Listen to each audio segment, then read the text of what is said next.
नमस्कार दोस्तों। तो भारतीय पॉलिटिकल सिस्टम में आरोप और प्रत्यारोप लगते रहते हैं, कोई बहुत बड़ी बात नहीं है। लेकिन आज हम जिस चीज़ के बारे में बात करने वाले हैं वो कुछ इंपॉर्टेंट जो इंटरनेशनल बिजनेसमैन हैं, जो इंडिया की इकोनॉमी को डिरेल करने की कोशिश कर रहे हैं, इंडिया के पॉलिटिकल सिस्टम को ब्रेक करने की कोशिश कर रहे हैं। हाँ, हम जॉर्ज सोरोस की ही बात करने वाले हैं। जॉर्ज सोरोस और कुछ इंडियन पॉलिटिशियंस, राहुल गांधी जैसे leader of opposition of Indian politicians, उनके लिंक के बारे में डिस्कस करने वाले हैं। बिकॉज एक बहुत बड़ा आरोप लगा अभी, एक बहुत रिसेंटली एक पॉलिटिकल ड्रामा शुरू हुआ है इंडिया में, जहां पर हुआ क्या कि राहुल गांधी जी एक टी शर्ट पहन करके आ जाते हैं और उस टी शर्ट पर लिखा रहता है, आपको पता है कि राहुल गांधी, कांग्रेस और बहुत सारी अपोजिशन पार्टीज ने ये इल्ज़ाम लगाया प्रधानमंत्री नरेंद्र मोदी के ऊपर कि उनके लिंक्स हैं अदानी ग्रुप के साथ, और वो अदानी ग्रुप को ज़मीन जो है वो बहुत सस्ती रेट में दे करके और कैसे करके ये बीजेपी गवर्नमेंट जो है वो अदानी ग्रुप को सपोर्ट करती है या उसको हेल्प करती है पूरी तरीके से, और अदानी ग्रुप इस तरीके से खूब अकूत संपत्ति कमा रहा है और इसमें इनका भी शेयर है, ऐसा ये लोग अपोजिशन वाले कहते हैं।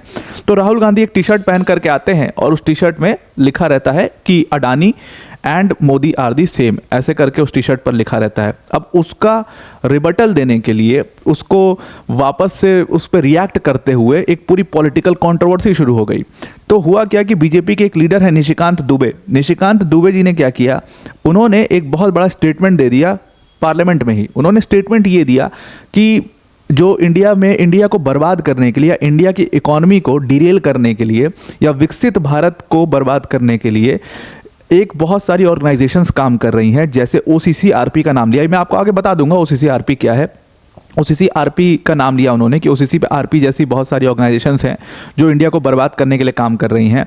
बहुत सारे बिजनेसमैन हैं जॉर्ज सोरोस जैसे जो इंडिया को बर्बाद करने के लिए काम कर रहे हैं, उनको सपोर्ट कर रहे हैं राहुल गांधी यहाँ पर, जो कि अपोजिशन लीडर है। अब ये एक बहुत बड़ा इल्ज़ाम राहुल गांधी के ऊपर लगा दिया गया है और इस इल्ज़ाम को सिर्फ ये एलिगेशन नहीं है, इसके लिए उन्होंने कुछ प्रूफ भी लेकर आए हैं। वो प्रूफ मैं आपको दिखाऊंगा, जो प्रूफ वो कह रहे हैं, जो फैक्ट्स की बातें हैं वो मैं आपके सामने लेकर के आऊँगा। आप जज करना कि कौन सही है कौन गलत है। मैं आपको सिर्फ और सिर्फ यहाँ पर जो फैक्ट्स हैं इस मैटर के, जो एलिगेशंस हैं, OCCRP क्या है, जॉर्ज सोरोस कौन है, कैसे राहुल गांधी से लिंक जोड़ा गया, वही सब बताने वाला हूँ। अगर ये चीज़ आपको जिस भी पक्ष में लगती है आप कमेंट करके जरूर बताइएगा। तो होता कैसे है कि ये लोग तीन एक पूरा ऐसा ट्राइंगल बनाते हैं और इस ट्राइंगल में लोग कहते हैं कि यहाँ पर अपर जो पॉइंट है वो OCCRP है, जो नीचे के दो पॉइंट हैं ये जॉर्ज सोरोस है और ये राहुल गांधी हैं। अभी मैं आपको सारी चीज़ें समझा दूंगा कि कैसे कनेक्ट होती हैं। तो OCCRP क्या है, इसका फुल फॉर्म अगर आप देखोगे तो इस ग्रुप का नाम है organised crime and corruption reporting project, जिसको हम शॉर्ट में OCCRP कहते हैं। और उसी के साथ जॉर्ज सोरोस और उनकी एक फाउंडेशन है जिसका नाम है ओपन सोसाइटी फाउंडेशन, और राहुल गांधी को तो आप जानते ही हो। सबसे पहले बात करते हैं OCCRP की। अब देखो OCCRP बेसिकली जैसे इसका नाम सजेस्ट कर रहा है, ये एक इन्वेस्टिगेटिव जर्नलिज्म का ग्रुप है। मतलब बहुत सारे इन्वेस्टिगेटिव जर्नलिस्ट, 150 कंट्रीज के करीब लगभग 150 जर्नलिस्ट हैं और जो 30 कंट्रीज में काम कर रहे हैं इस समय पर। तो ये 150 जर्नलिस्ट जो हैं अपनी हर कंट्री में जहां पर भी ये स्टेशनड हैं वहां पर ये इन्वेस्टिगेटिव जर्नलिज्म करते हैं। और ऐसे जो स्कैंडल्स होते हैं, जो ऐसे कुछ फैक्ट्स लिख लें, कोई पॉलिटिकल लीडर उसका कोई टैक्स इवेजन का केस और ये सब निकालने में ये लोग काम करते हैं मोस्टली।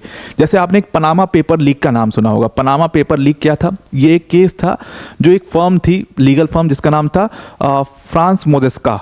तो फ्रांक मोजेस्का जो फर्म थी उसके पेपर्स लीक हो गए थे, और जब वो पेपर्स लीक हुए तो हाहाकार मच गया। कम से कम 200 नेशंस के बड़े बड़े पॉलिटिकल लीडर्स की सारी फाइनेंशियल चिट्ठा खुल गया, जिसमें बहुत लोगों ने टैक्स इवेजन किया था, जिसमें पाकिस्तान के बहुत सारे आर्मी जनरल्स मौजूद थे और पाकिस्तान के कई सारे इसमें लोग भी मौजूद थे, पाकिस्तान के कई सारे पॉलिटिकल लीडर्स भी मौजूद थे। बहुत सारे देशों में बहुत हंगामा हुआ था, UK में बहुत, ब्रिटेन में बहुत हंगामा हुआ था, US में बहुत हंगामा हुआ था। तो लोग क्या करते, टैक्स इवेट करते हैं, फिर अपनी जो प्रॉपर्टी है, मतलब अपनी जो संपत्ति है उसको छुपाने के लिए क्या करते हैं, दूसरे के नाम से ले करके और बाहर कहीं पर इन्वेस्ट करा देते हैं, किसी शेल कंपनी में इन्वेस्ट करा देते हैं, तमाम इस तरीके की चीज़ें करते हैं। तो ये किसी के थ्रू करते हैं। तो फ्रांस मोजेस्का वैसा ही एक मतलब एक ऑर्गेनाइजेशन था जहाँ पर 2 लॉयर्स थे, मोजेस्का एंड फ्रांक, और वो इन लोगों का पैसा लगवाते थे इस तरीके से। तो उनके ही उसका पूरा पेपर लीक हुआ था, इसको पनामा पेपर लीक केस कहते हैं। तो उसमें OCCRP ने काम किया था और OCCRP ने एक और ICIJ करके एक और ऑर्गेनाइजेशन है इन्वेस्टिगेटिव जर्नलिज्म का, international consortium of investigative journalist, उसके साथ मिलकर के उसमें काम किया था। इनको प्राइज भी मिला था उस चीज़ के लिए। तो OCCRP इस तरीके का एक इन्वेस्टिगेटिव जर्नलिस्ट का पूरा ग्रुप है। अब यहाँ पर इसको फाउंड 2006 में खोला गया था और नाम आप देख ही रहे होगे, बुल्गेरियन पॉल राडू और अमेरिकन सुलेवान के ज़रिए इसको खोला गया था। और इसमें फंडिंग जो है वो यूएन से उठाई गई थी। यूएन का जो ग्रुप है, यूनाइटेड नेशन डेमोक्रेसी फंड, वहाँ से इसमें फंडिंग ली गई थी OCCRP को बनाने के लिए। लेकिन OCCRP इस समय बहुत ज़्यादा इंडिया के पॉइंट ऑफ व्यू से अगर OCCRP की बात करें तो इसने इंडिया की इकोनॉमी को डीरेल करने की कोशिश की है। अभी रिसेंटली आपने देखा होगा, बहुत सारे ऐसे आर्टिकल्स देखे होंगे जो अभी मैं आपको आगे दिखा दूंगा उन आर्टिकल्स के बारे में, किस तरीके से बाहर से पैसा लग रहा है इंडिया के पॉलिटिकल सिस्टम को तोड़ने के लिए। OCCRP ने अभी एक रिसेंट में एक रिपोर्ट पब्लिश करी थी जिसमें उसने अडानी ग्रुप को, 2 ग्रुप्स के बारे में रिपोर्ट पब्लिश करी थी। एक तो अडानी ग्रुप के बारे में रिपोर्ट पब्लिश करी थी, किस तरीके से उन्होंने अपने शेयर को इन्फ्लेट किया और कैसे वो एक पूरा बबल क्रिएट किया। वैसे ही उन्होंने एक दूसरा ग्रुप है मेदांता ग्रुप, उसके बारे में भी ऐसे ही रिपोर्ट्स निकाली थी। और फिर इस चीज़ को उन्होंने कनेक्ट किया था गवर्नमेंट के साथ, इंडियन गवर्नमेंट के साथ, कि किस तरीके से इंडियन गवर्नमेंट जो है वो अडानी को सपोर्ट करती है और अडानी उसके ज़रिए पैसा कमा रहे हैं। लेकिन एक टाइम ऐसा आएगा जब पूरी इकॉनमी इंडिया की फॉल हो जाएगी इसी की वजह से। ये सारी चीज़ें OCCRP ने लिखी थी। उसके बाद बीजेपी ने उसका रिबटल किया था कि जो OCCRP है ये फंडेड ही उन लोगों द्वारा है जो इंडिया का अच्छा नहीं चाहते। अब जैसे कि मैं आपको दिखाता हूं कि ये OCCRP चलता कैसे। अब इसको पैसे चाहिए चलने के लिए, तो ये पैसा आ कहां से रहा है? तो ये पैसा बहुत सारी ऐसी NGOs फाउंडेशंस हैं जो इनको पैसा देते हैं, जिसमें प्रमुख कौन है अगर आप देखो तो फोर्ड फाउंडेशन यहाँ पर आपको दिखाई दे रहा होगा, ये OCCRP को पैसा देता है। उसके साथ मोस्ट ऑफ दी पैसा इनको जो मिलता है वो डिफरेंट कंट्रीज़ की मिनिस्ट्री से डायरेक्ट मिलता है। जैसे यहाँ पर ministry of foreign affairs of France, ministry of foreign affairs of Denmark, ये सब आप देख रहे हो। उसके अलावा रॉकफेलर्स का पैसा लगा हुआ है इसमें, रॉकफेलर फाउंडेशन का। लेकिन इसमें जो सबसे इंपॉर्टेंट चीज़ आपको दिखानी है यहाँ पर इस वीडियो के लिए, वो है ओपन सोसाइटी फाउंडेशंस। आपको यहाँ पर दिख रहा होगा, ये ओपन सोसाइटी फाउंडेशंस जो है ये एक्चुअल में जॉर्ज सोरोस का फाउंडेशन है और यही फाउंडेशन सबसे ज़्यादा पैसे लगाता है इस ग्रुप OCCRP ने। और रिसेंटली जो हिंडनबर्ग की रिपोर्ट आई थी, वो हिंडनबर्ग की जो रिपोर्ट थी वो largely by and large based थी OCCRP के इस आर्टिकल के ऊपर, जिसमें OCCRP ने बताया था कि किस तरीके से अडानी जो है वो पैसे कमा रहे हैं, प्राइसेस को इन्फ्लेट कर रहे हैं, और ये तमाम चीज़ थी, शॉर्ट सेलिंग वॉट सेलिंग का सब उन्होंने बताया था।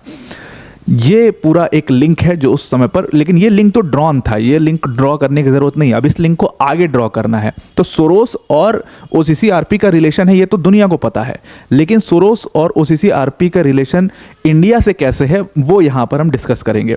तो अब हुआ क्या है, जॉर्ज सोरोस कौन है पहले उसके बारे में मैं बता देता हूँ। जॉर्ज सोरोस कुछ नहीं है, बेसिकली एक अमेरिकन बिजनेसमैन है। खुद की उसकी जो नेट वैल्यू है, नेटवर्थ है, वो आपको 6-7 बिलियन डॉलर्स मिलेगी, लेकिन एक्चुअल जो पैसा है वो ओपन सोसाइटी फाउंडेशंस में वो अपना पैसा डालता है। ये ओपन सोसाइटी फाउंडेशंस की जो नेटवर्थ है, अगर आप जा करके चेक करोगे, ये 20 बिलियन डॉलर से ऊपर की है।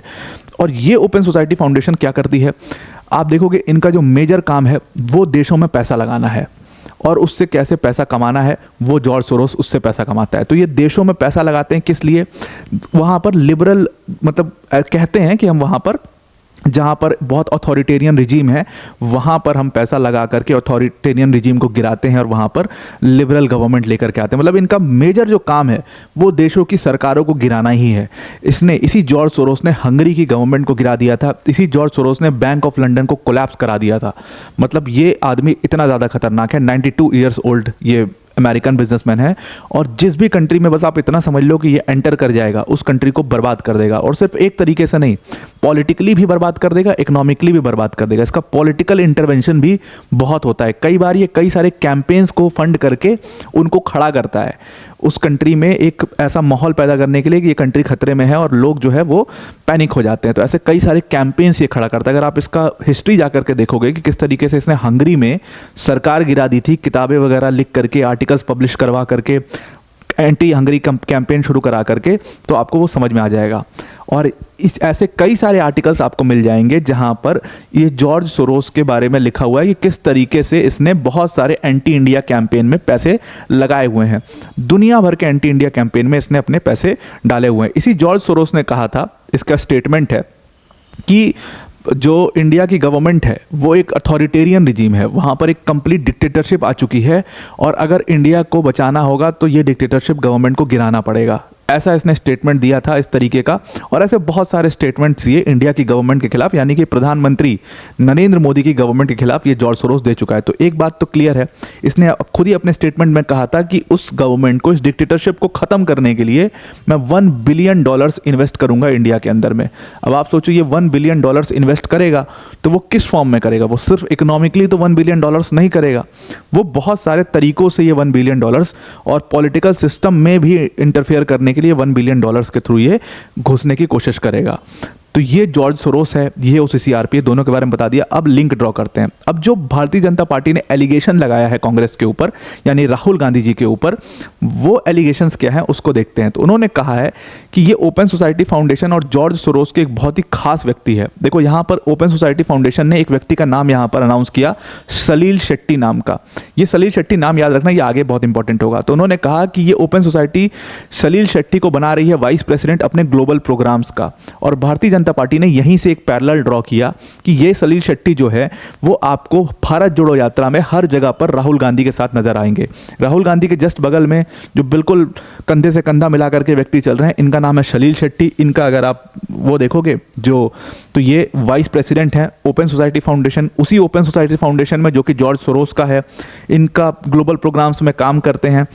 और सलील शेट्टी को 2021 में ओपन सोसाइटी फाउंडेशन ने ये पद दिया था, ठीक तभी जब उन्होंने ये डिसाइड, जब जॉर्ज सोरोस का वो स्टेटमेंट आया था कि वो इतना पैसा, ठीक उसी के बाद जब इनको ये पद दे दिया था, ठीक उसी के बाद उसका वो स्टेटमेंट आया था कि वो $1 बिलियन जो है वो इंडिया में इन्वेस्ट करेगा वहाँ की डिक्टेटरशिप रिजीम को हटाने के लिए। तो इस तरीके से अब यहाँ पर आपको एक ट्रायंगल बनता हुआ दिखेगा जो कि बीजेपी ने बनाया। ये सारे एलिगेशंस हैं जो कि बीजेपी ने लगाए हैं कि यहाँ पर ओसीसीआरपी जैसे वो ऑर्गेनाइजेशन है जो कि जॉर्ज सोरोस के पैसे पर चल रहे हैं, यहाँ पर उसका ओपन सोसाइटी फाउंडेशन है यानी जॉर्ज सोरोस है, और यहाँ पर राहुल गांधी हैं जो सारे मिल करके इंडिया की इकॉनमी को डीरेल करने की कोशिश कर रहे हैं। इंडिया का जो विकसित भारत कैंपेन है उसको डीरेल करने की ये लोग कोशिश कर रहे हैं। अब ये सब महज एलिगेशंस हैं, दोनों तरफ के एलिगेशंस। आपको पता है कि कांग्रेस क्या एलिगेशन लगाता है बीजेपी पे, बीजेपी ने क्या एलिगेशन लगाया यहाँ पर, इसको मैंने एक्सप्लेन कर दिया बिकॉज ये थोड़ा सा इंटरनेशनल रिलेशन से रिलेटेड था। जॉर्ज सोरोस और ओसीसीआरपी ये सब क्या है, इसलिए इसको एक्सप्लेन कर दिया है। अब आप उस बेटर पोजीशन में होगे कि आप ज़्यादा अच्छे से डिसाइड कर पाओगे कि किसके एलिगेशन सही हैं, किसके गलत हैं। खैर ये महज एलिगेशंस हैं, ये कोई कोर्ट वोट में तो प्रूव होने वाला वैसे भी नहीं है। तो लेट्स सी, आई होप आपको ये पूरा आर्टिकल समझ में आ चुका होगा। वीडियो को एंड करने से पहले अनअकैडमी टीम की तरफ से एक बहुत बड़ी अनाउंसमेंट है। देखो सबसे बड़ी अनाउंसमेंट तो ये है जो मैं ऑलरेडी आपको बता चुका हूँ कि आप 10 दिसंबर को 7 बजे आपको बिल्कुल ट्यून्ड रहना है। हमारा जो चैनल है अनअकैडमी अनस्टॉपेबल्स, उस चैनल पर कुछ बहुत बड़ा रिवील होने वाला है। अनअकैडमी प्रतिष्ठा करके ये जो इवेंट है ये होगा 10 दिसंबर को 7 बजे शाम को ये इवेंट लाइव होगा और इसमें कुछ बहुत बड़े रिवीलेशंस होंगे। 9 नंबर से रिलेटेड ये रिवीलेशंस होंगे। इतनी मैं आपको बात बता देता हूँ। आज के लिए इतना ही। Thank you and have a nice day.